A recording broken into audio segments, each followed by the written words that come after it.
Hello again. I am on day 3 of my baking week, day 2 of actually baking. I have my breakfast oats and I'm just getting everything ready to go. I pulled my egg whites out of the refrigerator as soon as I woke up. I am just wiping down all of the surfaces, counters, everything, making sure everything is perfectly clean before I get started. I'm going to run through my schedule for the day and then get into more macaron shells.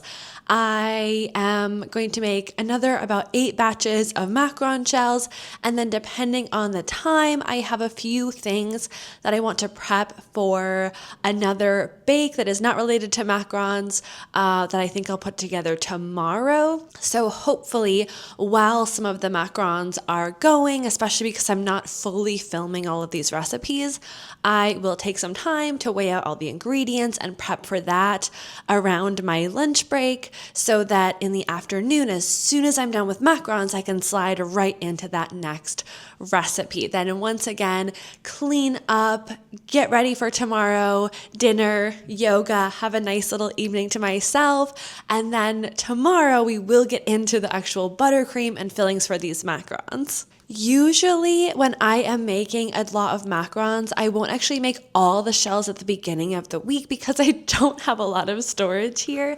But I know I'm making just buttercream this week, and buttercream's the kind of thing that you can make it and then pipe it immediately. And I'm not working with any secondary fillings. This is exclusively about buttercream basics and then adaptations to buttercreams. So I know that as soon as I get into the fillings, I'm going to make the buttercream, make the adaptation, fill the macarons, and I'm just going to zoom through them as precisely but quickly as possible. And with longer daylight hours, I think I can get a lot done in one day. So I want to have all my shells ready to go so I can just zoom through all of my fillings and filling the macaron shells whenever I get to that point.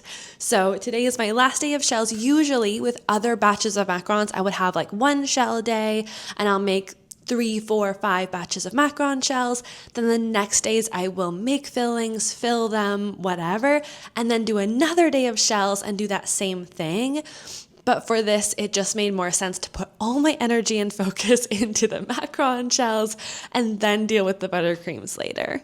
So the beginning of this baking day is going to look a lot like the beginning of the day before, day 2, because I'm focusing so much on making macaron shells. And once again, yes, I know that I could make fewer, larger batches, split the batches and color them differently if I was just focused on making the macarons. And if you are a person who is not simultaneously doing content creation, I highly recommend making larger batches, splitting them up, and just wasting less time doing the same things over and over again, like making a bunch of small batches of meringue. But if you want to get content of each of the different colorants, whipping each batch of meringue, piping each batch separately, all of that stuff, if you want to be able to do start to finish content for reels, for YouTube videos, for tutorials, get pictures for an ebook, all of that stuff, it is in the end worthwhile for me to create lots of small little batches. Since I moved to Portland and have been focusing more and more on creating ebooks and content for my membership program, I have figured out that with the way my oven works, with how long I like to rest my macaron shells in this kitchen, that it works out best for me to get one batch of macarons started, pipe one tray of shells, leave it to rest while my oven is heating up, pop out to go get coffee somewhere within a couple blocks of my home, and then by the time I get back with my coffee, of course I'm setting timers so I never go too long, then it's time to pop that first tray of macaron shells into my oven, pipe the next tray while starting the second batch of meringue, and it becomes really easy for me to overlap all of these batches and have a really good system for my time management while also being able to do things like pop out to get a little coffee, caffeinate, again, like have a little walk around my building. I've befriended a lot of the baristas in my area, so this also means I get to chat with some people who have become friends over the last several months, and that feels so good, especially as someone who works by themselves and from home, and I live alone. So if I do not create these little holes in my day where I go out, talk to other people, talk to the staff in my building, talk to people in local stores, meet up with friends or family, I will just be home alone all day long, not talking to anyone. So having these little moments for me is particularly important to make sure that I'm scheduling into my day.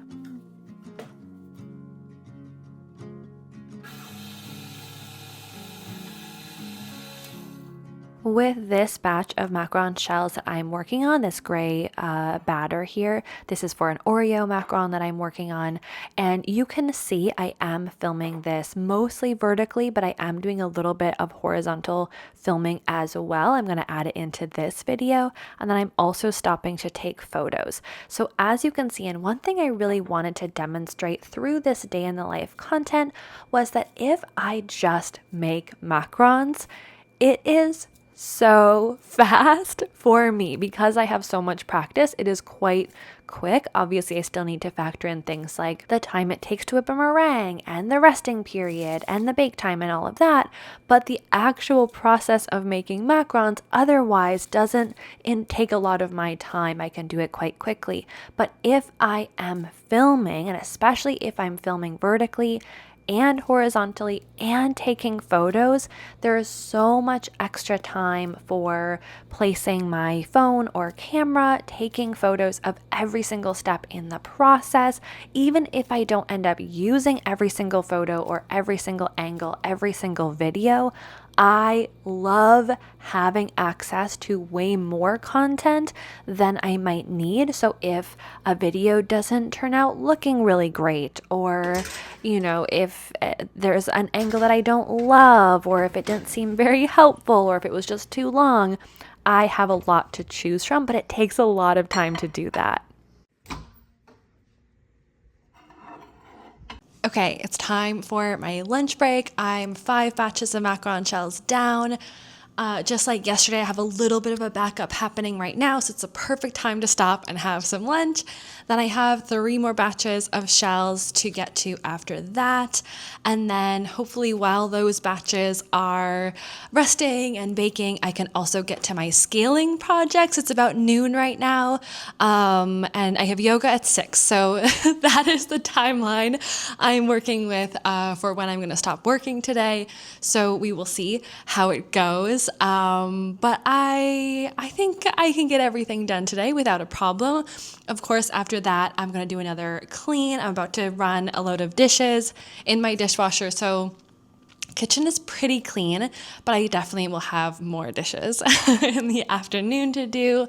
And then, of course, another time of putting away mac shells, cleaning my floor, cleaning my counters, all of that good stuff. And then, escape to yoga. Another thing I really wanted to demonstrate through my day in the life videos is not only the importance of managing and staying on top of things like cleaning and, keeping an organized kitchen and making sure your dishes are always being washed and not just piling up into Dish Mountain, is that it's really important, I think, for bakers to understand whether you're a hobby baker or you're a professional working from your home kitchen or a professional who has a physical storefront or something like that. It is so important to understand the number of tools you personally need to make your bake and your kitchen the most successful that it can be. And I think that people who have not gotten into maybe the professional side of baking or are newer to it might not realize that this number or the amount of tools needed is going to differ greatly from kitchen to kitchen. For me personally, you can see from some of these videos that I have like 16 Teflon baking sheets or something like that. I have 3 mixing bowls for my stand mixer, and then I have dozens of things like containers of different sizes, quart containers, Cambros, all of that for my ingredient storage. Now, these numbers to me are a mixture of enough so that I'm not constantly turning over that one bowl, that one tray, and needing to waste a ton of my time cleaning, drying, using again, cleaning again, drying again. I'm not quite in that mode, but also not so many tools that I don't have places to store them, or my kitchen is just all tool storage, or it's just needlessly expensive.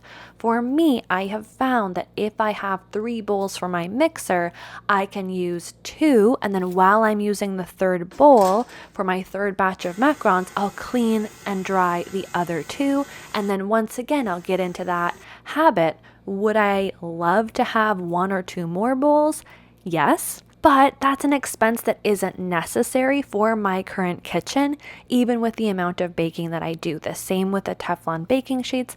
Every once in a while, I'm like, oh shoot, I need more of these, and I need to clean off one, clean it, all of that, and then turn around and use it right away. But for the most part, I am able to get through one whole day of baking and making macarons and not need to quickly turn over a tray. So this number works really well for me.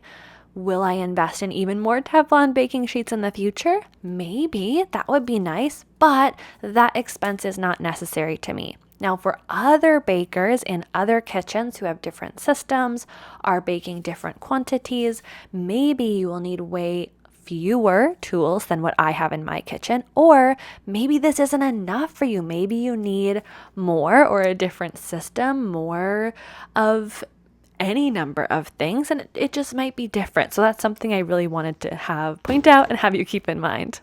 All right, all of my macaron batter is made. I have 1 tray left to pipe. I have 3 trays left to get in the oven. So that's going to take a little bit of time. My oven sucks. I can bake 1 tray at a time here. So that's just taking a bit of time. While I'm waiting for that to happen, I'm going to scale. I have 3 recipes, all pretty simple, that I'm just going to measure out here and then hopefully get right into filming. It's about 2:30 right now, and I have a little bit over about an hour of baking time left. So I'm going to bake this and scale and then hopefully get everything done I need to, and then wrap things up, clean up, and then round out my baking day. My system for scaling or weighing out ingredients is maybe a little bit different from what it might look like in your kitchen, because for most of my recipes, besides things like macaron shells, I am weighing everything out in presentable containers so that it looks a little bit more aesthetically pleasing in videos and photos for my content. Whereas if I were just baking, I would just be weighing everything into like the bowl it needs to go in, the pot it needs to go in, or just like random deli containers, okay? So that your scaling might not look exactly like this, but I do highly recommend this process of bulk weighing out ingredients for multiple recipes, especially similar recipes or things you're going to use that day or the following day, whatever it is. And whether you're weighing out ingredients to turn around and use right away, or you are going to store them, in your refrigerator or freezer or wherever for later, I really like to use trays to organize all of the containers I need, just to better keep track of have I made sure to weigh out every single ingredient I need. And it's a visual cue to me if I'm missing something, just so it's easier for me to double check that everything is there. And then I also don't have to worry too much for myself about labeling everything if I'm going to turn around and use it right away. If you are going to use these weighed out ingredients later, make sure every single thing has a label on it, whether it's, the macaron it's going into, that exact component, whatever it is, just to make sure you're not accidentally using ingredients for a bake that is different than the one you wanted it to be for.